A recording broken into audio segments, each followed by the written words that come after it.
Okay, Norm, I see now that in your hand is an iPhone. That's right. And you're going to show us so that anybody who uses an iPhone will know how to first acquire the Mobile Operations Module for TEXT2DRIVE and also how to utilize the actual app on their iPhone device. Is that correct? That's right. Should be pretty easy here. So why don't you go right ahead and show us how to get the app on the phone first. To get started, just click on your App Store. It's this little blue icon. Click on the search button and then type in TEXT2DRIVE.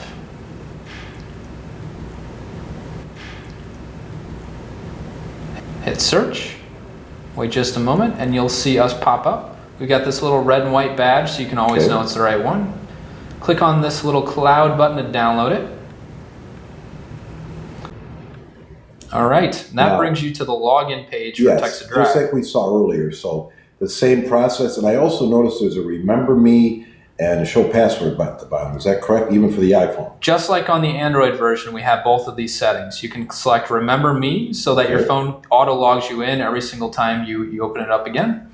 Or you can click Show Password to give yourself some help while you're entering your password on the login screen here, just in case you have issues typing on your phone's keyboard. So now, once again, I don't want to be redundant, but if I'm not mistaken, the username and password that is used on the app is the same username and password you'd use on your computer or any other device. That's right. We want it to be as easy as possible, so it's the exact same username and password. Great. So let's go ahead and do that now. Okay.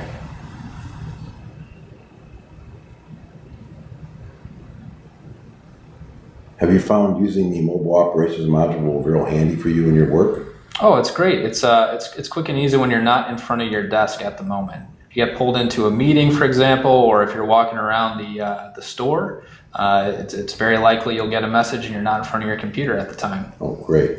And if you do get a message, do you get a push notification just like you get on any other text messaging app or service? That's right. You'll get a little red and white icon that'll pop up right at the top. Now, I see a message on the screen. Now, what is that asking us here? Okay, so on iPhone, you just have to tell your phone that you want to allow certain things like notifications. Okay. So let's just go through and hit allow. And that's what we're talking about, those push notifications. Exactly. It's a little icon that'll come up at the top, just like you're used to with any other app. Now, I noticed on this phone, it seems like the same little icons are appearing at the bottom at the top as they did on the Android. So that makes it pretty consistent.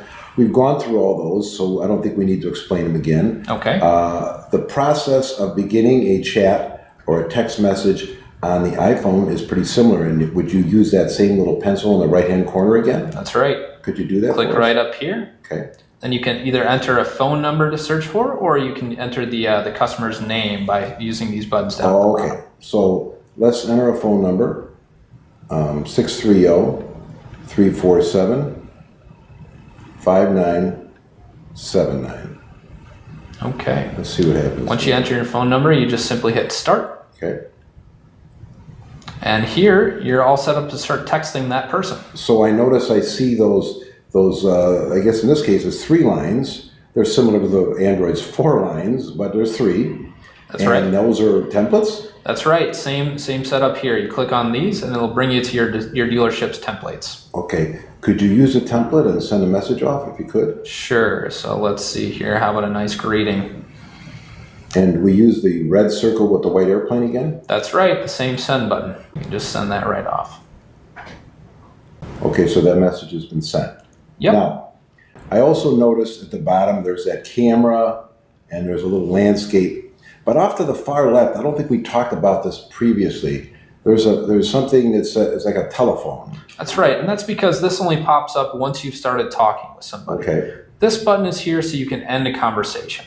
Okay, let's don't end one, but what's the benefit of ending a conversation? When you end the conversation, it sends over a short message thanking them for speaking with you, first of all. It also gives them some contact information so they can get back in touch with you. Gives them your username, which they can text in to reach you directly, or it gives them your listed work phone number, which they can call if they want to.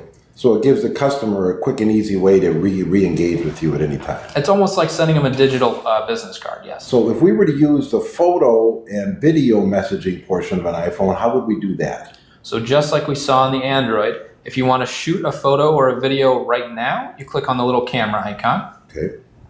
Again, since this is the first time installing, you'll have to give TEXT2DRIVE permission to access your camera. Just go ahead and click OK. Okay. And then from here, a little bit different than the Android version, you choose if you want to do video or photo within your actual camera. So is it a slide process? Do you slide it? So you can just click right over here. Okay. And then again, if you want to do video, you're just going to have to give your phone permission to do so.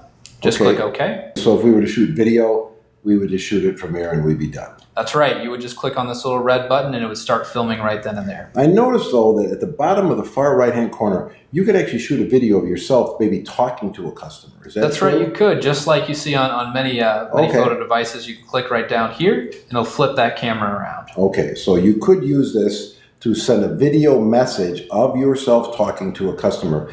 And I think, if I'm not mistaken, what's important is everything that's done from this particular app, TEXT2DRIVE's Mom, we call it, is recorded in the computer and in the cloud, so to speak, and it can be retrieved and viewed by management or the employee at any time. That's right.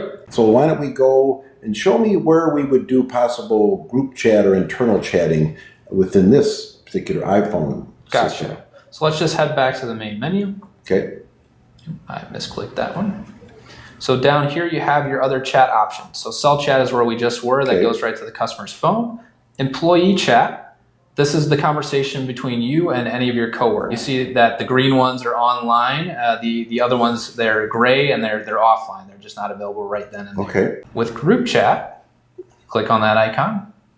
And this is, again, just like we saw on the Android version. If you want to create a new room, you come right up here to the upper right. There's a plus sign. Click on the plus symbol, exactly. Now just name your room. So let's say Thursday room. Okay, hit create room. Wait just a moment, hit OK. All right, now that room will be in our list alphabetically sorted, Thursday room. And from here, we're going to probably want to invite some of our coworkers so we can actually talk to somebody. In order to do that, click right up here in the upper right again to see the roster for that group. Right now you can see it's just me. You might already guess, but come up right here and say invite. And now you'll be able to search for other users within your dealership, invite any of them to that same room. So let's pick out a few of our coworkers here. And as you can see, as I'm selecting these, a little check mark pops up on the side of their name. That's how you know that they've been selected. All right, so once we've got some people added, we just click send to send the invitation. Other employees will receive something on their computer or their phone or something that'll notify them that you're trying to get them to enter their group. That's right. They're going to receive a little message in the middle of their screen saying they've been added to the Thursday room. Now let's let them know that Brian just had twins. Hit send, again, that same little paper airplane icon. And now everybody else in the room will be able to see it. And let's see what they say about the great news. Okay, so I can see some of the people have actually responded to. You can see them, and so the chat's begun. We've got a group chat going on in the Thursday room. That's right. Great. Now what I think what we're going to do, unless there's something else I can't think of, but I think we've pretty much covered everything. We're going to go out and we're going to take some video of a car as if you were a salesperson, and you're going to show a customer what the features are of this car through video, which is a great medium. How best to entice them to come in and look at it. Let's go sell that car. Okay, thanks, Norm.